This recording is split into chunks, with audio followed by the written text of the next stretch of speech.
Huguette Chomsky-Manis, notre secrétaire générale, va s'exprimer. Françoise. Alors Françoise a expliqué, a rappelé pourquoi nous sommes rassemblés. Mais pourquoi sommes-nous rassemblés ici et pas ailleurs dans Paris? D'abord parce que nous sommes face à la Sorbonne, ce symbole de la culture émancipatrice, là où a été rendu le dernier hommage à Samuel Paty.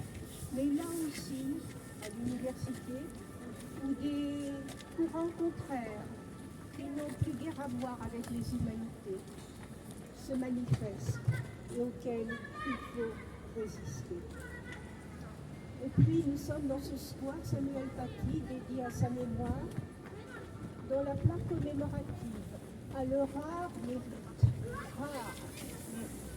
de nommer la nature du terrorisme qui a assassiné Samuel Paty et Dominique Bernard, le terrorisme islamiste.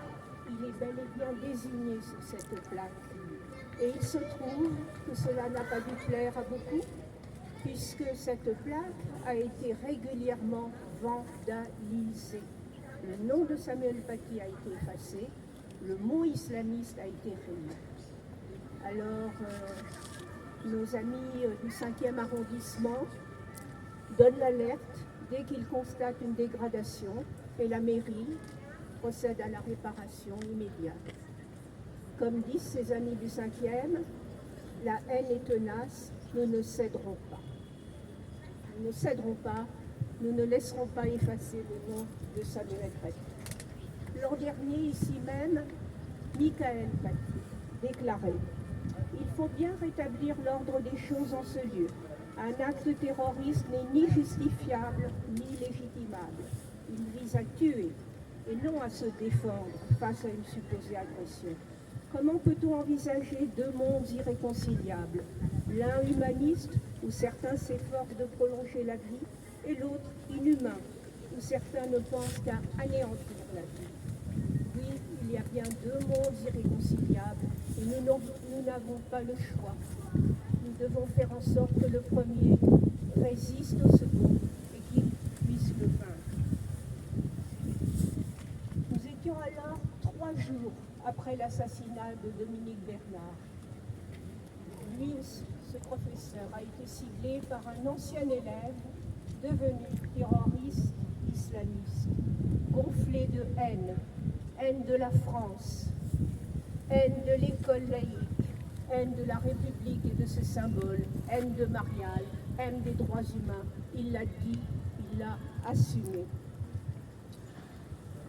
Et puis nous étions 9 jours après le 7 octobre. Ce crime, au service d'un projet génocidaire qui fracassait Israël et l'humanité. Nous en sommes seulement remises. Pas vraiment, pas vraiment. Et je pense qu'il faut revenir un petit peu en arrière. Il faut revenir au 19 mars 2012.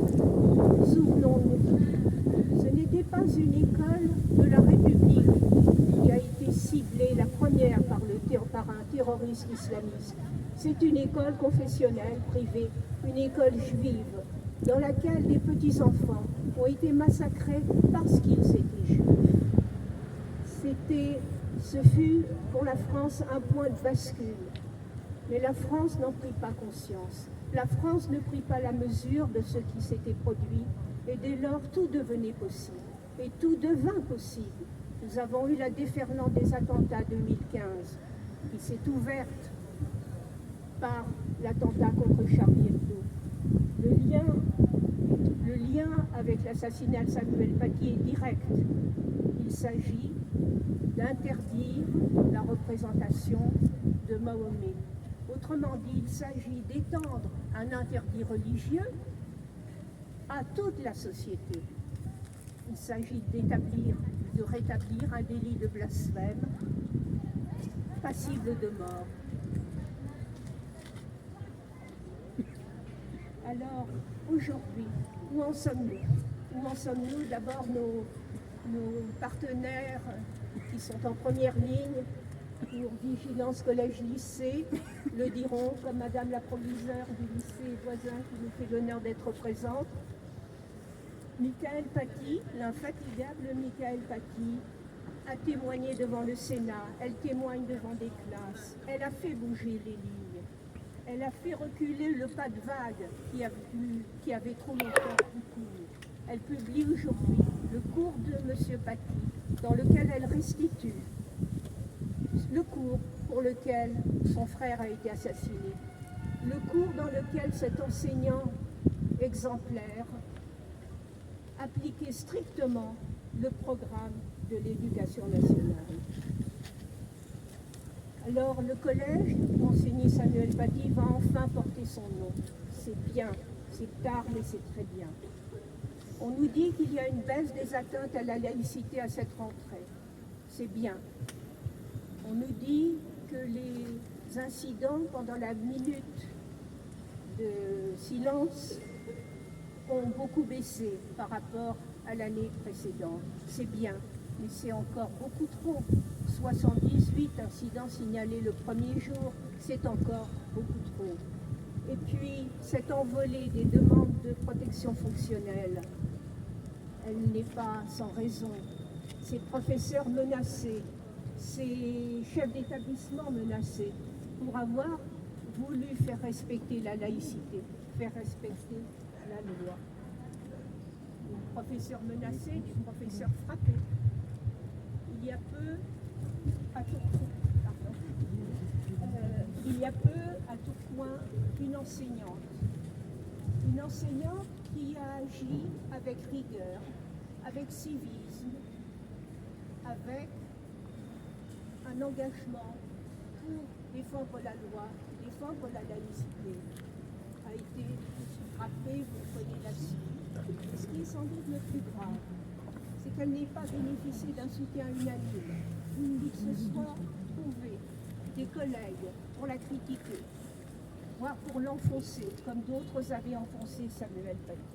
Il s'est même trouvé des syndicats, minoritaires, mais des syndicats qui ont vocation à défendre les intérêts moraux et matériels des personnels pour adopter cette position.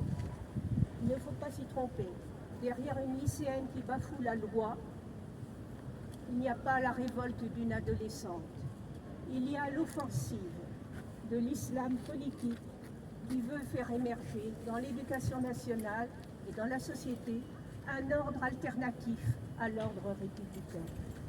Alors, l'hommage et le recueillement dans lequel nous nous associons ensemble, il est indissociable d'un engagement